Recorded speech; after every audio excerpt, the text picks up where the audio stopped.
Hello guys, e don hot too. Nigerian government right now, they are confused as Nnamdi Kanu pledges 1 million naira for any Nigerian law student who can find judiciary precedent on stay of execution of accused already discharged acquitted person. You know say dem no go see am anywhere. You know say na only Nigeria dem dey bring out different things just to favor them. Kanu has been held in the custody of the Department of State Service (DSS) since July 2021 over an alleged terrorism charge filed against him by the Nigerian government. Anyway, guys, make I just leave you to watch this video. Hear what Nnamdi Kanu lawyer they talk, the way it arranged the matter. Right now, this is getting more interesting. Let me leave you to watch the video. Please don't forget to subscribe, don't forget to share, don't forget to like. Thank you. Mazi Nnamdi Kanu offers 1 million naira to anybody, including students, who finds any judicial authority in support of Justice Tsunami's tsunami in granting stay of release of an acquitted person. Mazi Nnamdi Kanu is offering 1 million naira to anybody who can bring any authority whatsoever to show that an acquitted person can still continue to be remanded in detention. Mazi Nnamdi Kanu pledges to give any law student in any Nigerian university, and indeed any other person, the sum of 1 million naira if such student finds any precedent on stay of execution in criminal proceeding where an acquitted person is by such order restrained from enjoying his freedom. It is an illegality that would haunt Nigeria for a long time to come. But then it was granted because Mazi Nnamdi Kanu is of the Igbo extraction and must suffer, notwithstanding what the provisions of the laws are. And issuing a warrant of arrest, the federal government of Nigeria kidnapped and abducted Onyendu Mazi Nnamdi Kanu from Nairobi, Kenya to Nigeria in violation of Section 15 of the Extradition Act, therefore making it a trade now, a going trade in Nigeria, a very viable trade in Nigeria for kidnappers. And that is why I will say that most of the kidnapped we have today, they lent from the federal government of Nigeria. On the 29th of June 2021, the federal government of Nigeria produced Mazi Nnamdi Kanu in court, and in the absence of his lawyers and without affording Mazi Nnamdi Kanu the right to fair hearing, ordered that he be remanded in custody of the State Security Service, those who went to kidnap him from Kenya. On the 21st of October 2021, the federal government of Nigeria amended the charges to add the offense of terrorism, and Mazi Nnamdi Kanu pleaded not guilty to the counts or charges. His bail was and remained revoked. Mazi Nnamdi Kanu filed a notice of preliminary objection challenging his prosecution in violation of the Extradition Act, contending that his prosecution on the counts that existed prior to his extraordinary rendition was unconstitutional and abuse of court process and disclosed no offense known to law. The trial court agreed with Onyendu and struck out 8 out of the 15-count charge. On Onyendu Mazi Nnamdi Kanu's appeal to the Court of Appeal, the entirety of the outstanding counts of charge were struck out for want of jurisdiction, and Onyendu was consequently discharged and acquitted on the 13th day of October 2022. In an unprecedented manner and against all known laws, both locally and internationally, the federal government of Nigeria refused to release Onyendu from detention facility, and on the 15th of October 2022, the federal government of Nigeria filed an application seeking a stay of the release of Mazi Nnamdi Kanu from detention. This application was which is alien to Nigerian law and which never applies to cases of discharged and acquitted persons, was granted by the Court of Appeal, surprisingly, presided over by a panel of justices led by Justice Samani on the 28th of October 2022. Ladies and gentlemen of the press, this is a way and manner the case of Nnamdi Kanu is handled in a manner that no lawyer can explain, that agitates us, and we now ask, is Mazi Nnamdi Kanu being prosecuted or persecuted? In an attempt to arrive at a veritable answer to the above question, we shall address some salient issues pertaining the way and manner Onyendu Mazi Nnamdi Kanu's case is handled by the federal government of Nigeria. The trial court, illegally and in compromise arrangement with the federal government of Nigeria, revoked Mazi Nnamdi Kanu's bail. Onyendu Mazi Nnamdi Kanu did not jump bail and was justified in running out of the country to save his life and physical well-being. This is the finding and decision of the Supreme Court of Nigeria at page 11 to 13 of the judgment of the Supreme Court in case number SC 1361/2022. According to Justice E.A. Agim of the Supreme Court, it was therefore wrong and malicious for the appellant that has caused the respondent to flee from his home and country to secure his life and had therefore caused an unavoidable absence in court to inform and thereby deceive the trial court that the respondent jumped bail. On the basis of this deception, the appellant applied to the trial court for an order revoking the respondent's bail, forfeiting the amount securing his bail bond of his sureties, and an order issuing a bench warrant for his arrest. It is glaring from the record of proceeding in the trial court, and it is granted the said order in the trial court that it granted the said order prayed for by the appellant with knowledge of the fact that the respondent's absence from the court was caused by the invasion of his home by army officers of the appellant.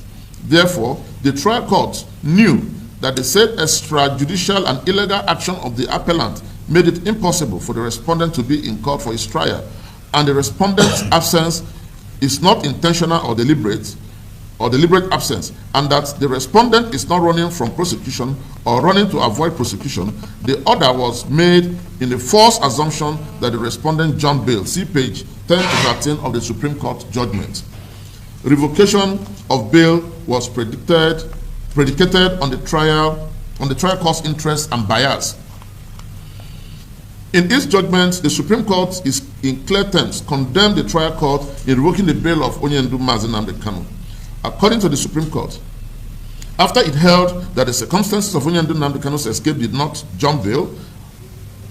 amount to jumping bail, it stated thus: in the light of the foregoing, the trial court acted unfairly and without rational and legal justifiable reason by its decision revoking the respondent's bail, forfeiting the amount securing the bail bond of his surety, and its order issuing a bench warrant for his arrest. This is referred to in page 12 to 13 of the Supreme Court judgment. At page 19 of the Supreme Court judgment, the Supreme Court unequivocally held thus: this indifference of the trial court to these unlawful attacks on the person of the respondent and the extreme violation of his fundamental rights while he was in custody of law pending trial rendered the impartiality of the trial judge suspect. Even when it was glaring that the said attack on the home and person of the respondent by the official of the appellant made his further attendance of his trial in the case impossible, the trial court, rather than found that he jumped bail, revoked his bail and forfeited the bail bonds of his sureties, thereby victimizing the respondent. This is oppressive of the respondent and unfair to him. These are the wordings of the Supreme Court. The trial court ought to hold the federal government of Nigeria accountable for the absence of Onyendu in court and adjourn the case indefinitely until the federal government produces Onyendu in court instead of revoking his bail.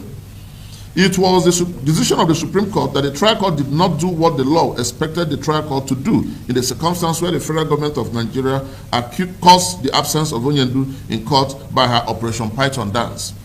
According to the Supreme Court at page 19 and 20 of the judgment, it admonished in clear terms thus: what the trial court should have done then was to hold the appellant responsible for the absence of the respondent, order the appellant to produce the respondent, and order a stay of proceeding till the producing instead of granting the appellant's application for the revocation of his bail, and order him to be arrested as if he was running from prosecution.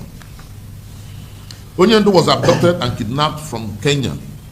The order of the trial court on the application of the prosecution was that the bail of Onyendu be revoked and the bench warrant issued for his arrest.